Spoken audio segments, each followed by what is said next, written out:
In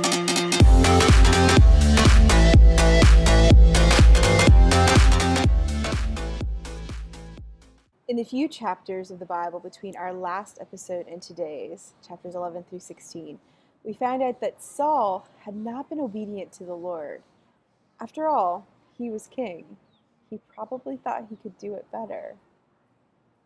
Samuel tells Saul that the Lord has rejected him as king and another will take his place.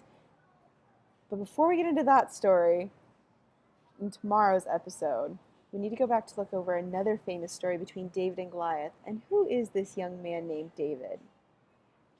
So Samuel had anointed Saul, and yet Saul had not obeyed the voice of the Lord and not kept his commandments right in the beginning. And Samuel tells Saul, then the Lord has ripped the kingdom from you. He's going to give it to somebody else. And we see Samuel then goes out to the house of Jesse, to where Jesse has a number of sons, and the youngest, David, is chosen. He's anointed in the presence of his brothers. Verse 16:13 says, Samuel took the horn of oil and anointed him in the presence of his brothers, and from that day on, the Spirit of the Lord came powerfully on David. I think sometimes we think that we can go in and slay any giant we want to. So like the David and Goliath story is pretty well known. We kind of use it to like, you can go after the big foes, like it's okay, like the little guys can win. But you have to realize David was anointed of the Lord. Like the Lord is powerfully upon him. I don't think we should just go find giants and think like, oh, it's going to be a Cinderella story. Like I can do anything. God was powerfully with David.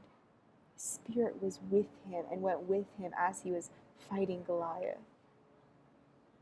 Also, I think we need to realize and recognize David was not the top runner. He was the youngest.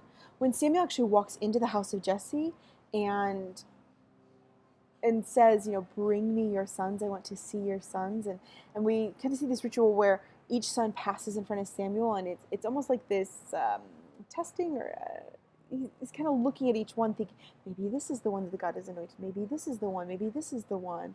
And yet all 7 pass by, and then God says, no, these aren't him. Samuel turns to Jesse and goes, well, are there any other sons? Because these aren't, like, God didn't say anything about these guys. And Jesse, their father, says, oh, well, I do have one more, but he's out tending sheep. Like, he's over there. Like, you have to realize Samuel coming into their house would have been maybe the greatest honor this family would have ever had.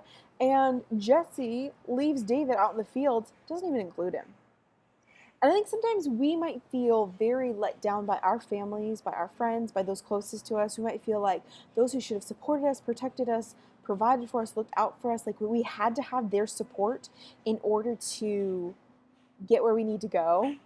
But it's not true.